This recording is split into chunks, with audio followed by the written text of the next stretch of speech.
Hey guys, what's going on? It is Chris here. Once again, we are looking ahead to today's NBA four-game slate for the preseason for October 16th. Hopefully, you guys all had a pretty good weekend, won some money as well for NFL and NBA. If you guys do go on to like the video, leave a like. I definitely do appreciate it. And also hit that sub button as well.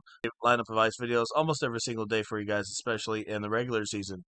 Regular season's just around the corner. Cannot wait. I think there's only 5 days left or so of the NBA preseason. So if you guys want to sign up for NBA preseason, it's almost over, but it's going to be a $5 day pass. You get two lineups.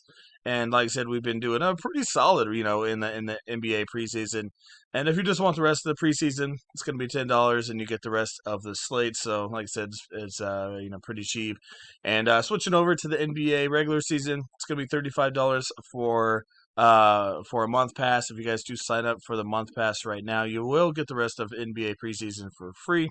Then we have our NBA season pass, going to be $235 for you guys once NBA starts.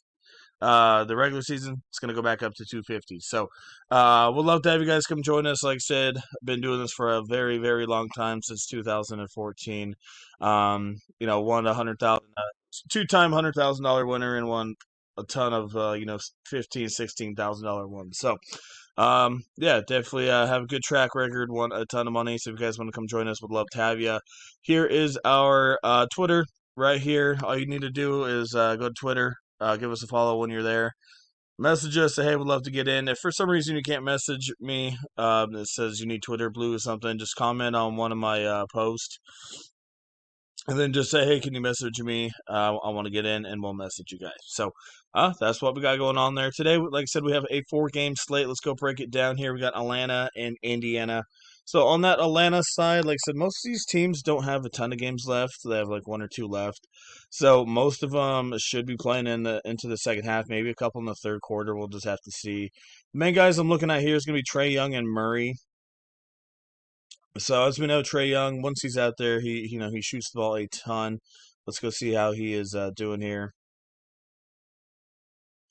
All right, so yeah, so as you see, 3 games so far. He's played 16, 18, and 18 minutes. So like I said, I'm a little on the Atlanta side. They might play 23, 20, which is still fine. I think Trae Young can get it done for you. I'd consider him more of a GPP play unless we get word that he's going to play more minutes. Obviously, his usage rate is massive. So he's still in play, but I would consider him more of a tournament option. Kind of same thing as DeJounte Murray. Murray doesn't really shoot as much as Trae Young does. He gets more of the rebounds and the assist here. But still, like I said, another solid option to be looking at. Gets you about what 7, 8, and 7 field goal attempts. So he's okay. He played 21 minutes at 29 points. So, like I said, if they play him a little more, I don't mind it. But he just doesn't shoot the ball much at all with Trae Young. So he relies on his steals. So another guy, he's definitely GPP. Young's on the verge of cash, but Murray's definitely GPP. Going over here to the Indiana side, it looks like Tyrese Halliburton should be back here tonight. He hasn't really played much at all, I think, at all in this preseason. So just have to see what's going on, and we'll have to see if Turner comes back. Guys I'm interested in, not many, but Benedict Mathurin, Halliburton. Don't know how many minutes he's really going to play, though. So overall, I'm not really into this game. If Turner's out, maybe you can look at Jalen Smith, Isaiah Jackson, I guess, but nah. So overall, I'm not really into that onto that side unless we get word they're going to play like all the way in the third quarter. Then I might play a couple more guys, but overall, not too into the Indiana side. It is a nice 226 though. Philadelphia and Brooklyn. So it looks like Joel Embiid's going to be back. We'll have to see what's going on with Harden. If Harden doesn't play, I still think Tyrese Maxey's going to be in a very, very solid spot there. As you see, he's been killing the preseason. 40 and a 29 bomb. His usage rate is very high. I would expect Embiid hasn't played, so maybe like 15 to 18 minutes for Embiid. So, like I said, if Harden's out, I still think it's a very good spot for Maxey. Harris could be okay. Melton could be okay in some GPPs. Melton's more of like a DraftKings play because there's a salary over there. So, I guess Maxey, if you want to take a shot on Embiid, you can, but I just don't think he's going to have massive minutes. But we know this guy can put up big minutes. Big fantasy points in a small amount of time. Going over to Brooklyn. I don't know. I'm just not really into this game.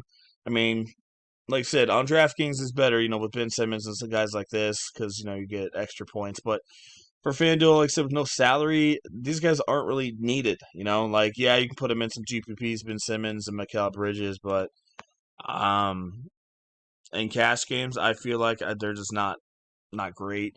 We did have Ben Simmons play 14 minutes here. He did have 17 points, so that's pretty solid, 25% usage rate. But unless we get word that all these starters are going to be playing 25 minutes, I don't know if Ben Simmons and some of these guys are worth a shot on FanDuel. Moving over here to Houston and San Antonio. So this is where I want to target on FanDuel here.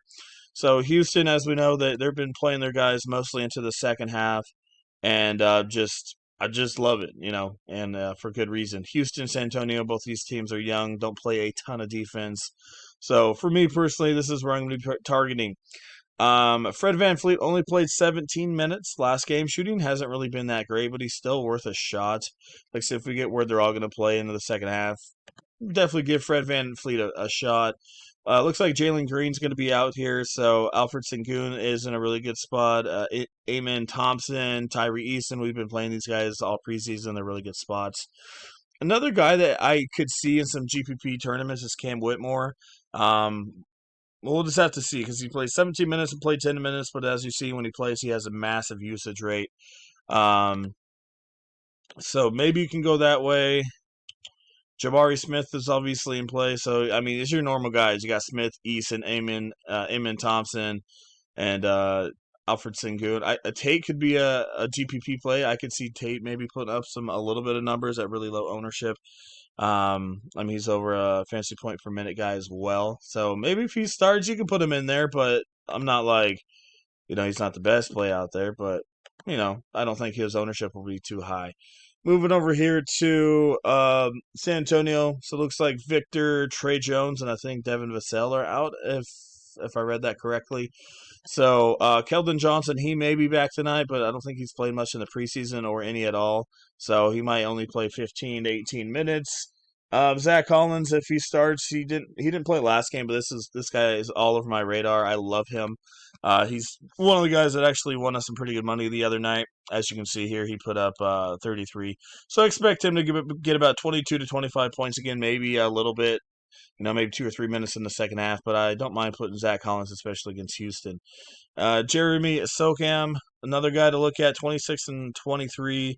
Pretty good usage rate as well. And like I said, with all those guys being out, he's going to probably be the point guard again here. And Jeremy, another guy to be looking at there for the San Antonio side. I don't think he'll start, but Charles Bassey, he's been looking solid as well, 31 and 25. If for some reason he starts, give him a shot. Even if he doesn't start, you can look at him in some GPPs for sure. Like I said, Victor's out, so I mean Collins is back, but I wouldn't be surprised if Charles started. If he doesn't, still a solid option there. Nothing really too crazy. You got Sandro, he might play a little bit here, but they just haven't really been playing him much. So yeah, from this one here, like I said, most of those Houston starters and a couple of those San Antonio guys. Once we get a starting lineup for San Antonio, it's gonna give me a better look at what they're gonna do. Champagny here. Let's see. He did start against OKC, but like I said, dude's shot really hasn't been on. Last year he was shooting pretty good, but obviously this is a whole different year. But we can definitely see what happens there. So that's what we got going on there. Let's go to our last game, Portland and Phoenix. Another good one here. Looks like Portland. I think this is gonna be their last game, or second to last. And like I said, I think these guys should definitely have a really good game here. So.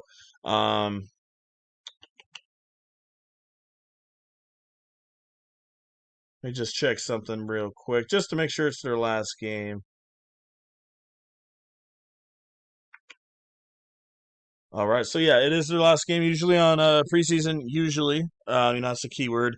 They do dress rehearsals, so that usually means they're going to play at least into the third, late in the third, into the early fourth quarter. So I'd expect these guys to play at least 25 minutes each, and I do expect them to be pretty chalky. We got Scoot Henderson. This guy's been playing almost regular season minutes right here. He's been looking solid, so it looks like I got to be putting him in there. DeAndre Ayton did not do good last game, and he sat out his last game as well. Well, Last game didn't look good, and then the next game he sat.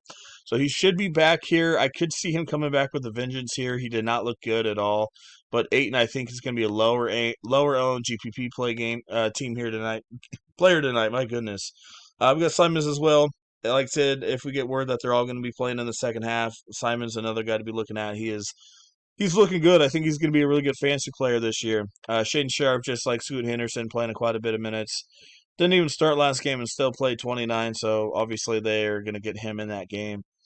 And it looks like Brogdon, some of the main guys are going to be coming back, but I don't think that affects the young guys there for Portland. So, yeah, guys I'm looking at, Henderson, Aiton, and some GPPs. Simons, like I said, he's still good, but if we get word they're going to all play their starters quite a bit of minutes, then he's almost a lock. But right now, he might play a little bit in the third quarter, then they let the younger guys in there. We'll just have to see. And moving over here to Phoenix, looks like most of their starters should be playing. Beal, I think, is back as well. So Durant and Booker, those guys are probably going to be pretty high owned. I expect them to maybe play into the second half just a little bit. But, I mean, KD's still definitely worth a look, especially against a very young Portland squad. As we saw, he just had 29 against them just the other day in 21 minutes. So, but yeah, a couple of these famous guys are in play as well. Same thing with Booker. He's looking solid as well. I think Booker shots may go down just briefly here with Beal coming back. I don't think it's going to affect Durant. Another guy to look at is Jurasov Nurkic. He obviously destroyed Portland last time out as well, 42 points in 21 minutes. You can go back there, but I don't know. I just don't like chasing stuff like that. So that's kind of what we're looking at. A brief recap here: stacking Houston, San Antonio, maybe Trae Young if he comes if he's going to play in the second half. If Harden's out, I do like Maxey, and obviously a couple of those guys for Portland, and maybe some Kevin Durant. So that's what we got going on. If you guys want to get in on our lineups tonight, like I said, $5 day pass or $10 for the rest of the preseason. So I mean the rest of the preseason that's really cheap. It's only like $1.50, $2 a day for you guys. And like I said, NBA regular season is going to be $35 for the month. If you sign up, you guys get the preseason, the rest of it for free, and $235 for the NBA regular season pass for the entire season. So if you guys want to get in, check us out. Here is our Twitter right here. Like I said, message us if you can't. Go to one of my posts and say, hey, I'm trying to get a hold of you, and then we'll get in contact with you guys. But tonight's looking a lot better. I'm really good night. I think I'm going to put a little bit more money than I usually do and go for it here. I think I got a good strategy. So, yeah, come join us, guys. All right, like I said, thanks for watching. I appreciate it, guys. Give us a follow, and we'll see you guys a little bit later.